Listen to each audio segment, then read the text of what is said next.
Week 1, Wednesday, April 24 to Tuesday, April 30, 2024.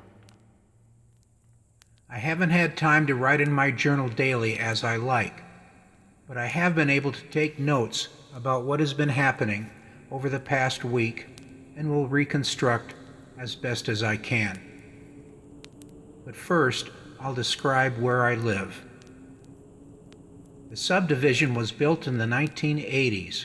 It's called Morgan Hill Estates. Mary and I bought here about 25 years ago. It was a nice place to raise the kids.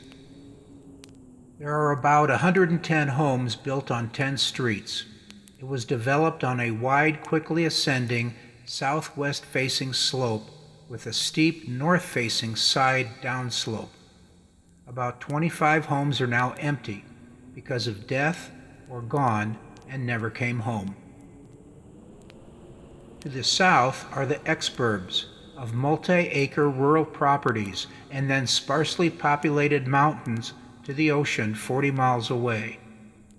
On the north, the highway descends for a mile down a long hill into a more populated area. At the top of the hill and running along the entire length of the steep north slope is a fenced concrete flood-controlled channel coming from the east. This channel turns, is bridged, and runs along the other side of the highway and away to the southwest, making what amounts to a seasonal dry moat on two sides, north and west, of Morgan Hill Estates. Those are the city sides. There is one access to the subdivision from the highway and a quarter-mile of frontage. Red Bluff Lane is at the top of the hill, 1 mile up from the highway. There are between 175 and 200 adults, and 15 or so children remaining. Many, but not all residents, are retired or business owners. For example, Ray, the retired EMT, owned an ambulance service before the blackout. Most have joined the self-defense group. We have named it the Morgan Hill Militia, MHM, and elected Alan Jacobs as captain. Just before the Wednesday morning meeting started, I told Alan about the Schmidt food hoard and the secured mystery house. After the meeting, Alan, Ron Reagan, myself, and 2 others, both younger and both vets, went up to Red Bluff to secure the Schmidt hoard and investigate the mystery house. Being the first house on the street, we started at the mystery house. There was no answer to our inquiries, so the 2 younger vets gained access to the house from the second story. It seemed to take forever for them to open the front door. "Where are they?" I asked Alan. "They are clearing each room and will be done soon," he replied. After a few more minutes, one of the vets opened the front door. "You gotta see the garage," he said. At the same time, the garage door was opened by the other vet. We walked into the garage. It was an arsenal. There were 5 large 6-foot by 3-foot gun safes, 2 reloading bays, and box after box of reloading components, bullets, shot, casings, shells, and primers of varying caliber and gauge, and propellants, enough to make thousands of rounds and shells. The rest of the house was normal in most ways, furniture and personal items, nothing unusual. There was, however, a good supply of MREs, commercial long-term survival food, many 1-pound camping propane cylinders, a lot of bottled water, and miscellaneous survival and camping gear. Somebody could have holed up inside this house for months without ever going outside.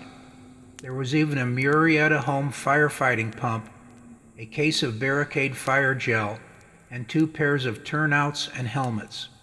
I wondered if the homeowner was a firefighter. If so, too bad he wasn't here. We could use him. "Let's call this place the Citadel," I offered. "That's a good name," Ron said. Alan laughed. We need to find the house keys and safe combos. I'm sure they're here. We all keep a hard copy of important information. All we need to do is look in the right places, Alan said. Alan and the two others took the house, and Ron and I the garage. Having the benefit of time, we found both items relatively quickly, within an hour and a half. 4 of the gun safes were filled with many popular long, hand, and shotguns. There was even a Barrett .50 caliber sniper rifle. The 5th safe was full of ammunition. We left the Citadel and went to the Schmidt house. Everybody was stunned when they saw what was there. I had no idea it was like this. I am truly amazed. We should move half of this food into the Citadel house and keep it secured. The remainder can stay here for now. Bill, I want you to be in charge of the move, access, and security. This food is critical to our survival. Can I get some help moving it? I asked. Ron, do you want to help Bill? Sure, he replied. Bill, I also want you to see if any of this other stuff is helpful to us. I know it's a big job. I'll send Duke up later to get the firefighting items and Barrett. I have to get back downhill, he said, and gave me the keys and codes, then left with the 2 vets. The rest of the day, Ron and I spent moving case after case of food items into the Citadel house. We finished about 4 p.m., called Alan, and told him we were done. He asked us to come down the hill and help out. That was last Wednesday. Today, Tuesday, is my first day off since then. I have never worked so hard or long in my life. The mobilization was immediate. Time was the critical factor. We started at and went 110% from dawn till after dark, working at least 14 hours a day. I am so tired I come home, eat something, do a little Schmidt inventory, and fall into bed. Several nights I just crashed in an empty house at the bottom of the hill. I have been assigned to an 8-man work crew, one of 5 such crews that are racing to dismantle the interior non-load-bearing walls of vacant houses. We cut out entire wall sections and use them to fortify the slump stone property walls at the top of a 12-foot upslope along the highway. We place them about a foot from the highway-facing property wall and backfill with rubble and packed dirt we dig from the backyards. In addition, we have built a defensive barricade FOP, forward operating position, at the bridge using the same method. We are also demolishing walls, wood flooring, kitchen cabinets, furniture, and wood fences for fuel. For safety and defensive reasons, all houses along the highway have been vacated and those residents moved to available houses on upper streets. These roadside houses are being completely gutted, and pieces of interior wall are also being used to cover windows to lessen the danger of an attack by fire. All of these houses are single-story stucco and, like all homes on the hill, have concrete tile roofs. On the roofs of every other of these perimeter houses, we are constructing defensive-prone shooting positions with a clear view of the highway. While working on community projects, we are fed by the MHM. You didn't work, you didn't get fed, and were on your own. I saw Karen every day while working. She would bring a hot lunch or dinner to each work crew. She had warming containers from her catering business and used a golf cart to deliver these meals. The food was carb-heavy, starchy, but tasty and included some protein. It was limited and left us wanting more. The crew joked that Karen was trying to starve us. Damn, do I miss fresh meat, fruit, and vegetables. The good thing was that there was always enough hot coffee and laughter. I am still losing weight. I was able to skip shooting class, but attended my first basic tactical defense class on cover concealment, observation, and communication. We all knew that a few lessons would not make us warriors, but even small gains are beneficial. Anything that moves the football toward the goal of our success is going in the right direction. The instructor was Eric McMahon, an active-duty, combat-tested Navy SEAL Chief Petty Officer. When the lights went out, he was visiting his parents here on his way to a special assignment up the coast. He had driven an official naval security vehicle and had brought some special new gear with him for that assignment. High-end night vision, a rifle vectoring scope that eliminated the need for a spotter, flight-correcting bullets, and a small EMP-hardened drone, all top-secret AI and in field testing phase. I think it was Saturday when we had our first contact with the outside world. I was on guard duty at the FOP when Overwatch radioed that a lone individual pushing a shopping cart along the highway was headed towards us. About 15 minutes later, this person was approaching the bridge. I used the bullhorn to state that there was nothing here for them and send a warning to turn around and leave. The person stopped and pulled back the hood on their sweatshirt. It was a woman. Then she pulled back a blanket in the shopping cart, revealing 2 children. "Please help us," she implored. "We are hungry and need help." I turned to another guard, Ryan, and asked him what to do. "Remember what Alan said? We can't help them. There will be many more." "Give me the horn," he said. "We're sorry, lady. There is nothing for you here. You can't come any closer. You have to leave. We will use force if you don't. Please, leave now." The woman stood motionless and stared blankly at us, as if she was in a trance. Then she turned to the cart and helped both kids out.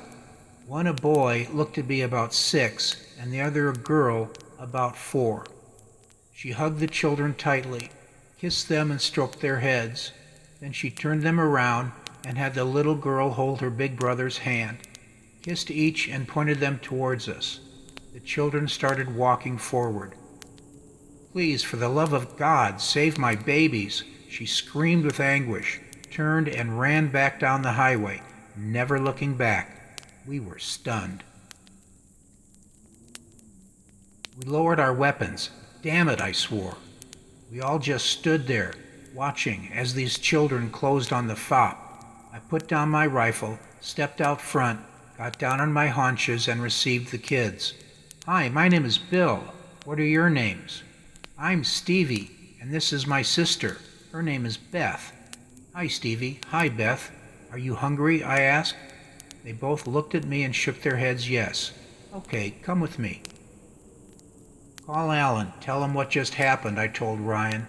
I took the kids around the wall, sat them down, gave them water and some fruit leather.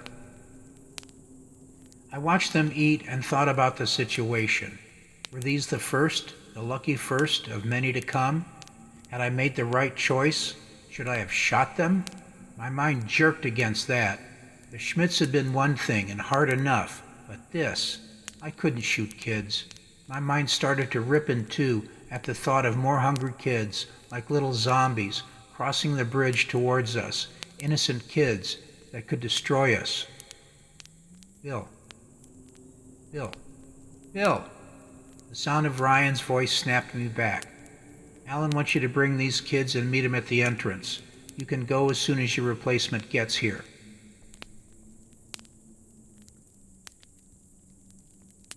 "Alan, I'm sorry. I didn't know what to do. I couldn't stop them. I couldn't kill them," I said. Alan looked at me and said, "Bill, it's easy to shoot a Molotov cocktail thrower in the face. Execute a thief. Kill the aggressor. Believe me, I know. Kids are the hardest question. I dealt with this every day in Iraq and Afghanistan. But in those cases, the question was, are they just kids or kids with suicide vests? Here it's even harder because these kids aren't trying to kill you, just survive. But that trying to survive will endanger you, maybe kill you, and all of us. This will be the hardest decision you will ever make in your life, to allow others into your and our space, no matter the age or whatever the reason. and by doing so potentially kill everyone here, or keep them out, sometimes by killing, and thereby maintaining our chances for survival. Sometimes every option you have is bad. Things aren't even bad yet. It's going to get exponentially more difficult and less clear, more violent, more gut-wrenching. I think a lot of our neighbors have no clue as to how bad things will become. How could they? They have never experienced, nor can they imagine the extremity violence can take. It's all academic until the trigger pull. Bill, I need you to be stronger than you think you are. I see strength in you. You have to see it too. I can't give you the answers you are looking for. But I do know this. We don't have the luxury of sentimentality in this new world. Yet the lack of it will send us to hell. We are all flawed and in danger of becoming as empty as Michelangelo's skin of man, he sighed. Alan continued, the demons that haunt nightmares have been loosed upon the land. You are not immune. The fog of war, the play of light, panic, the puppet master gods of the ancient Greeks. Chance and fate will steal our sight and twitch our trigger fingers. There is nothing you can do, Bill, but pray for forgiveness and believe in a higher purpose that you are fighting for. I'm sorry for you, Bill. Sorry for me and for all of us. If that is the case, then what are we surviving for and fighting for, I asked. A chance. You are fighting for a chance at a better world. We will fight, bleed, and kill so that the next generation can farm the land in peace, and the next after that can study art. It's a new world, and we have been chosen to be the modern barbarians, whose life will be brutish and damned so that others after us may build a new society above our base existence, Alan said. Alan told me the entire world was in collapse. The lack of food coming from the U.S. was causing deadly riots and mass starvation in Europe, and the lack of Chinese trade and replacement parts for industry had brought the world to a grinding halt. India had invaded China, Russia the Balkan NATO nations, and Iran, Saudi Arabia. The 10 cartels had banded together and taken over the Mexican government. Equatorial Africa was a bloodbath of tribal violence that made the Rwanda genocide look insignificant. There's nothing I can do about that. What will happen to these 2 kids, I asked. I have been meeting with folks in the exurbs. We provide their first line of defense for them, and they have agreed to help us out as they can. They are sending extra defenders and supplies starting tomorrow. There are several families who will take these 2 kids and provide for them. The question is how many kids can be cared for. These 2 are lucky. They are the first. More will come. How about the next 50, 500, 5,000? There is no good answer to that question or outcome, Alan ended. Stevie and Beth stayed with Alan, and I left to return to the FOP. I stopped about 100 yards out, sank to the ground, and felt like I wanted to cry. But the tears wouldn't come, only a headache. I picked myself up and pushed on, wondering if I was a broken man. Time will tell, I told myself. God damn the bastards who caused all this. It was Alan's policy that we rotate into different task-based work crews. He wants us all to be generalists, versatile and able. Next week I'm scheduled for more defense and first aid classes and a community gardening crew. Everyone who wants and is able to help is busy. The community kitchen is operating, as is the school. There are no more cremations needed at this time. Morale is high. When I get home at night, Olin, as usual, is waiting for me at my house. This past week he's been hanging around, asking questions, wanting to help, and has become my shadow. He's a bright, good kid. I'm sure he misses his father and is no doubt looking to me to try and fill that void. He and his sister are in the school that Ann set up, and his mother helps Karen in the community kitchen. This morning Franklin is mad at me. He refuses to come in for food and just sits in a tree where I can see him with his back to me, giving me the silent treatment. He is punishing me and wants to teach me a lesson. Why? Because I wasn't around for a couple of days, having stayed below. Geez Louise, and I thought humans were complicated.